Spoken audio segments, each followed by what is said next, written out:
Greetings, cabin crew. Welcome to another episode of the Conversation Cabin Podcast.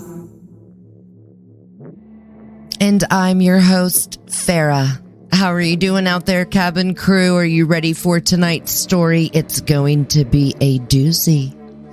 So, I've always been fascinated with UFOs and alien stories. There's just something intriguing about the possibility of life beyond our planet and the idea that we are not alone in the universe.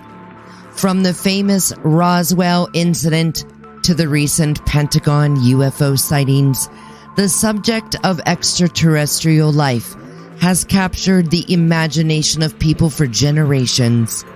While some dismiss the phenomenon as mere myth, others believe that there is a wealth of evidence to suggest that we have been visited by beings from other worlds.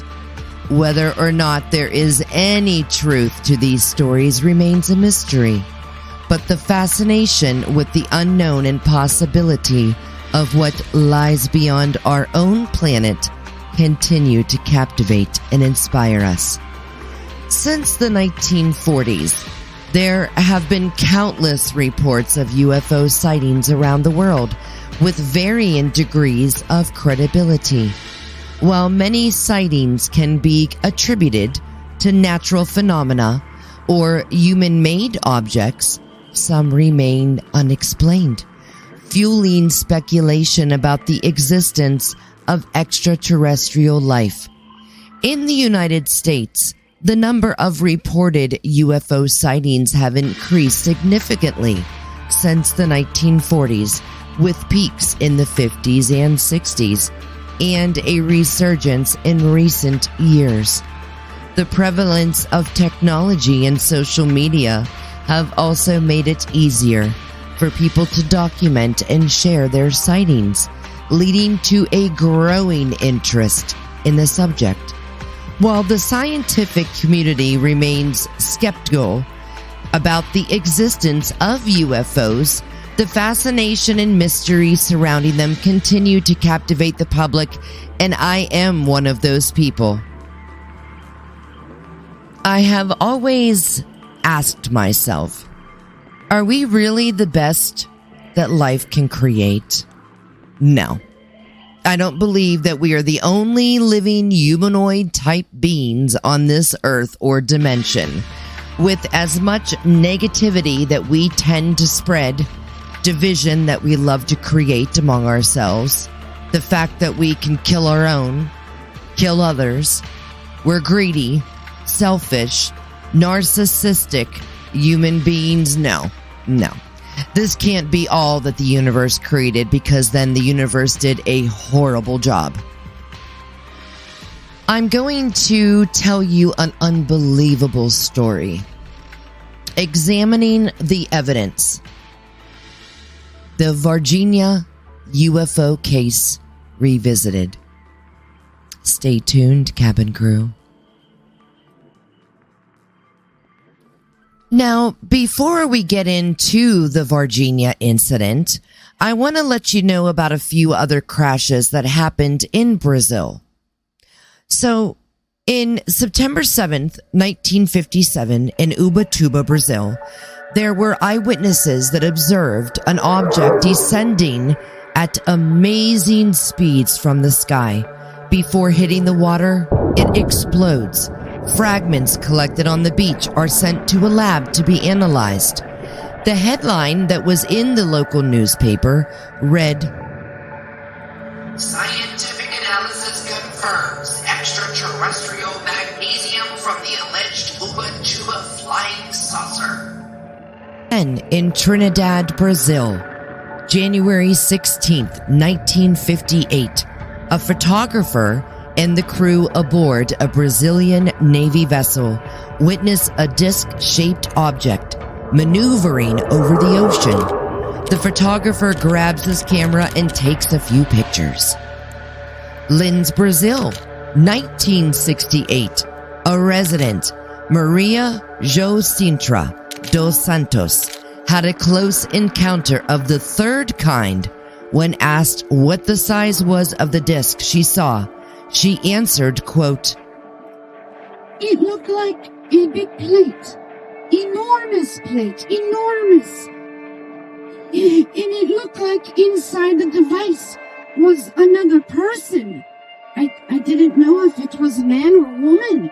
When the disc flew away, though, the lights in the hospital went out, and so did the lights of the whole town."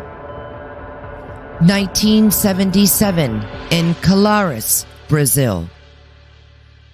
Previously classified Brazilian Air Force documents contain accounts of several UFOs witnessed by the Captain Hollanda of the Brazilian Air Force and other military personnel and civilians. They detected 9 forms of objects, probes, craft shaped like other flying saucers. All the reports went to Comar No. 1 Air Force Base, then to Brasilia. The reports with photos described several unknown craft with like a glowing red aura around them is what they looked like. And these photos were captured by the military, so they weren't doctored in any way. And some officers even claimed to see occupants. Another case, May 19th, 1986, named the Night of UFOs over São Paulo. 6 Brazilian fighter jets chased more than a dozen UFOs. One of the soldiers yelled over his mic, quote, "It's not an airplane. What is that? There's 3 of them. There's even more. Woo! Look, one passed over there."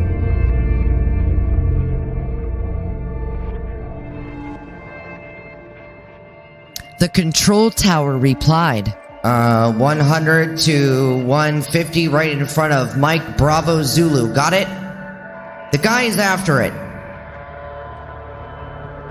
The Ministry of the Air Force confirmed this encounter in a press conference.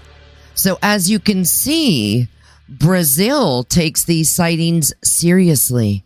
It seems US just gathers evidence and sits on it.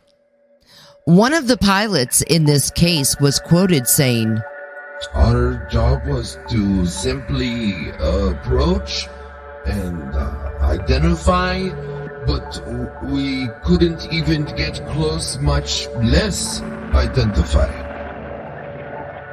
In 1998, there was a young boy by the name of Alan Bruno de Oliveira. He was actually videotaping and caught this object. Now, this is what he had said. Quote, "At first I didn't believe it. I thought this can't be. Then the light went down fast and approached. You see the light coming down. The object got very close to the houses. It goes behind a light pole, then strolls throughout the neighborhood with irregular movement. I couldn't explain what it was or how it moved like that." And it's really cool. If you watch the documentary, you can see what I just described. It's like this weird orb of sorts. It's an object that's illuminating itself, and it comes down from the sky, kind of bounces around by the street, goes through like between yards and behind homes. It's really cool. So I just wanted to give you a little brief history about Brazil and their UFO crashes and sightings, etc., before we get into the main one that we're talking about this evening. So, first of all, let me introduce to you the character Carlos de Souza. So, he is the one that actually saw the UFO crash. He explained the experience like this. It was floating, losing altitude. It looked like a washing machine struggling, fighting to keep its altitude. So that's just a little bit of what Carlos de Souza had mentioned in his testimony statement back in 1996. And it was the only known interview that Carlos had given because he vanished for 26 years. Until in 2019, 2020, around there, that Moment of Contact documentary came out about the Varginha incident, and they met up with Carlos once again, and he wanted to tell his story. But there was a few other people that had actually witnessed the UFO crash as well. Now, what this couple had said they seen was they saw a cigar-shaped. So it was like a long cigar-shaped thing. The speed made it look like it was in trouble. It passed by them very slowly. But now going back to Carlos's interview, he described what he saw in a similar way. Now, this is a couple of sentences from his new interview that he did in that documentary. So it was an early morning when I was driving on the highway. I was going to meet friends to fly ultralight planes, and that's when everything happened. I saw this cigar-shaped object with a part torn off. It headed toward the highway. I was driving on the freeway below it. It was a height of about 400, 300 meters or so. It was losing altitude, losing altitude. It went all the way to the road. And then by the road, it made a 360 turn and came around, kept losing altitude, of course, and then it gained altitude again. And when it arrived, approximately about 100 to 150 meters from where I was, the engines totally died, and it went down, as if it couldn't sustain the necessary lifting force to fly. It totally lost it, and then went poof to the ground. There must be some people in there, I said, and those people are going to need help right now. What an account that was. Carlos, the body language tells the tale that this happened. The fact that he vanished for almost 30 years tells me that he didn't give a statement for fame or fortune. It was more of an annoyance than anything. Now, right after this crash happened, a few hours later, we'll just say. So we go to the three little girls back in 96 that had came across one of the aliens. Liliane, Katya, and Valkyria opted to take a shortcut back home through an empty parking lot when they reportedly encountered a strange creature. According to their account, the creature had massive red eyes, oily brown skin, feet shaped like the letter V, and 3 rounded bulges on its head, which was later compared to the legendary South American creature referred to as the chupacabra. The beast also gave off an unpleasant odor. When it focused his attention on the girls, they ran away in a disoriented, unsteady manner. They returned later with their curious mother to the spot and witnessed an ammonia-like stench. Several days later, another creature was supposedly discovered on the side of a road and retrieved by 3 military vehicles. Rumors circulated in Varginha of military forces congregating around a base and strange activity at the hospital. And consequently, many residents believed that the Brazilian army had apprehended various aliens. Over the following year, additional individuals approached the media with accounts of cylindrical spacecraft and other creatures being discovered in places such as the local Varginha Zoo, which was broadcast primarily on television networks. Even the Wall Street Journal published an article regarding the event. As a result of this incident, Varginha saw a substantial boost in tourism, and local establishments now proudly displayed UFO-themed merchandise. In 2001, a water tank fashioned like a UFO, known as the Nave Espacial de Varginha, or, quote, Varginha spacecraft, unquote, in Portuguese, was constructed in Varginha. There were interviews conducted with the girls involved in the Varginha incident. However, it's unclear how many interviews were conducted and by whom.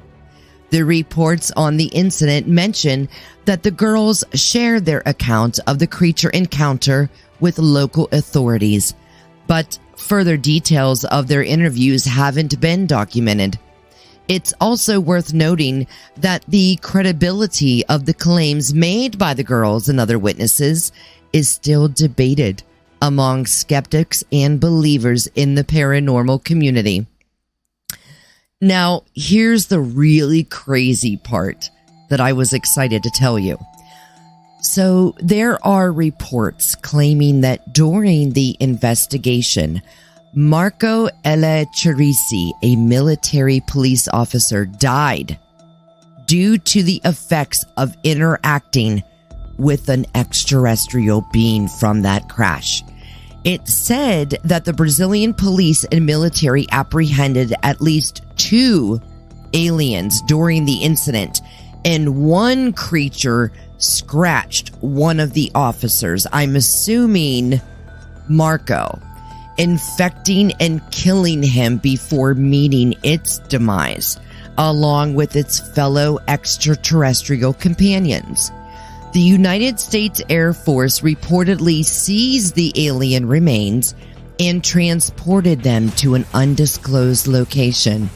The documentary Moment of Contact dives into the alleged crash and deception that occurred during the Varginha incident and proposes that video footage of a captured alien entity may exist.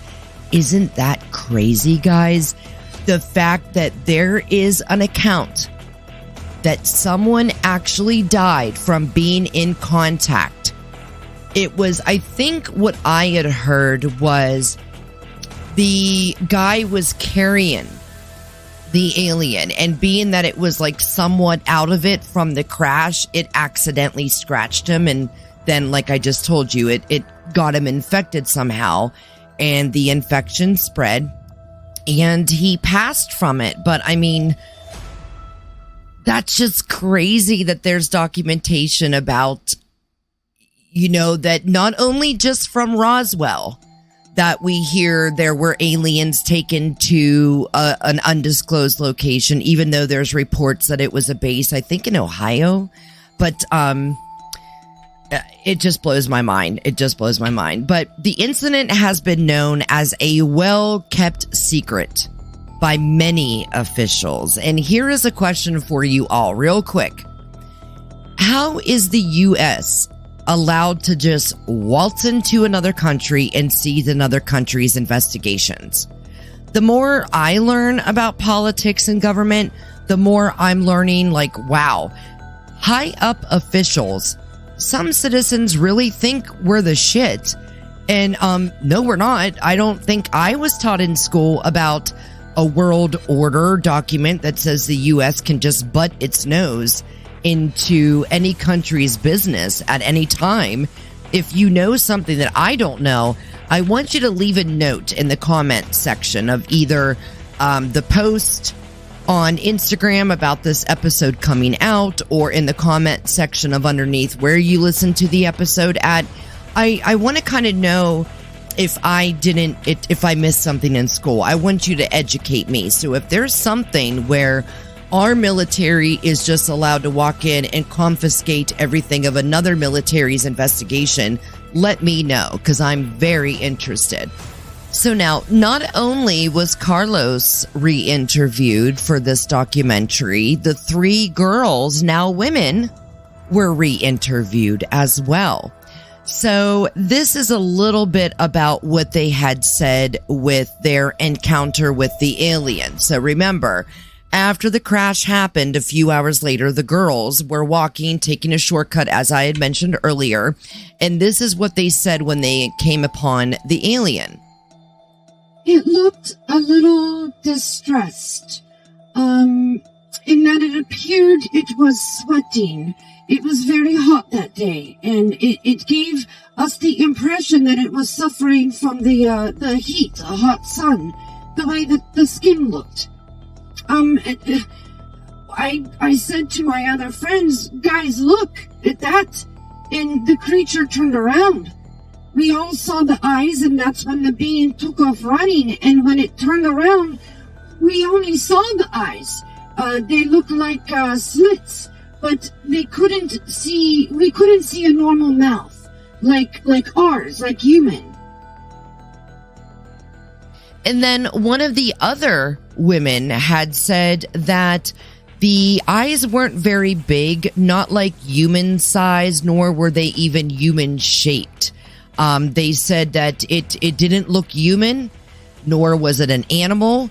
And, when they grew up seeing so many UFO movies, alien movies, they definitely, from what they see, it looked like it was a being from another planet. So wrapping this all up, I do highly suggest that you watch Moment of Contact. I find it a very good documentary, especially when it involves, interviewing people that they have seen an alien being. Not only that, but that the government has documents that they picked up alien beings. And again, there was someone that died from a scratch from an alien being. Now, in my research, I didn't come across any official government funding specifically allocated for UFOs in Brazil. However, Brazil does have several organizations and groups dedicated to researching and investigating UFO sightings and related phenomena. And I would again like to ask the question to all of you. Leave me some thoughts in the comments, whether it's on my Instagram, TikTok, comments of the episode itself. I want to know, do you think that, because I don't want to just ask you, do you think there are alien beings? That's too easy to answer, because a lot of times it's a no. But I want to ask it to you like this. Do you think that we are the only humanoid species to be worth a breath in this cosmos? Because with all the division that I'm seeing in this country, this is the worst way that I've seen our country in the past 3 years, in my entire life.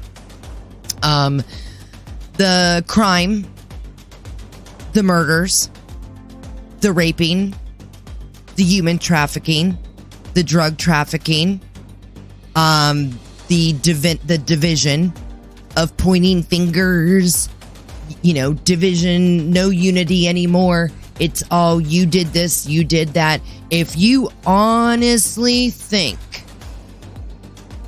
that we're as good as it gets, then you need to sit down and have a long discussion with yourself. But I want you to answer me that. I want you to answer me, do you think that we are as good as it gets in this cosmos? That's how I want to ask the question to you. So, a couple quick updates. Please remember to go to theconversationcabin.podbean.com. At the top of my website, it says Cabin Crew Member. Click on it. Sign up for email subscription to where you can become a Cabin Crew Member and get a monthly newsletter that's filled with a scary story, updates on the Conversation Cabin podcast, including episode schedules, live episode schedules as well, special co-host, guests coming on to the show, giveaways, contest, series coming up. All great information. So please sign up. Also, I just want to say all my lovely friends across the pond, all different countries. My goodness, I have been floored. Recently, I've seen Bangladesh, Morocco. Oh my gosh. I mean, everyone from across the pond. Mwah, I love you so much for letting me come into your lives overseas and letting me tell you a story. I appreciate you all so very much. And, add me, Instagram, TikTok. Make sure that you click on auto download so you do not miss a new episode of the Conversation Cabin podcast every Tuesday and Saturday at 7 p.m. Central Time, 8 p.m. Eastern. I want to give a shout out to the Paranormal Friends on Instagram. Lian, love you, buddy. David from Down the Rabbit Hole. My friends Courtney, Haunts Podcast, Vicky, Mrs. Spooky Obsessed Podcast, Amanda, One Nothing Podcast. Go check them out. You can find them on Apple, Spotify. Again, make sure that you're clicking the auto download so you don't miss any of their new episodes as well. Natasha, Twisted Chamber Podcast. Go check her out as well. Let's see, our effin' podcast. Go check out Sonya. He actually does a podcast where it's thoughts. I mean, what he's thinking about a certain subject. Really great discussion. I love his podcast. So go check him out as well. Let's see, Cryptid Warfare Podcast. If you love everything cryptid, paranormal, Bigfoot, Dogman, go check their podcast out. Zook and Drewski, great guys. I was actually on their podcast before, and my gosh, are they so fucking funny. And then we have Kevin from Where the Weird Ones Are. I was actually on an episode that dropped on his podcast today. It was a Conspiracy Theory Tuesday with two other girls, Vicky and Jenny. Oh my God, they're so funny. We had such a great conversation. So go check Kevin's podcast out today too, where that episode dropped. And let's see, other than that, I think that's about it. If I have any updates that I missed, I'll throw out a live episode just to do some updates. But other than that, I love every single one of you. Guys, I hit 5,000 downloads last week, and guess what? I'm already at over 5,500 downloads. Like, what is going on? You're all blowing my mind. So please, if you haven't left me a review or rating, consider doing so. Tell me what you think. It only just helps me get better and get out there. Also, I just started Patreon. So for $3, that little $3 a month, that is one of your cup of coffees a month, people. Help me. I am trying to get better editing software. I'm trying to get someone that I can get like locally, or a little Instagram small business to team up with me doing merchandise. And here's the thing.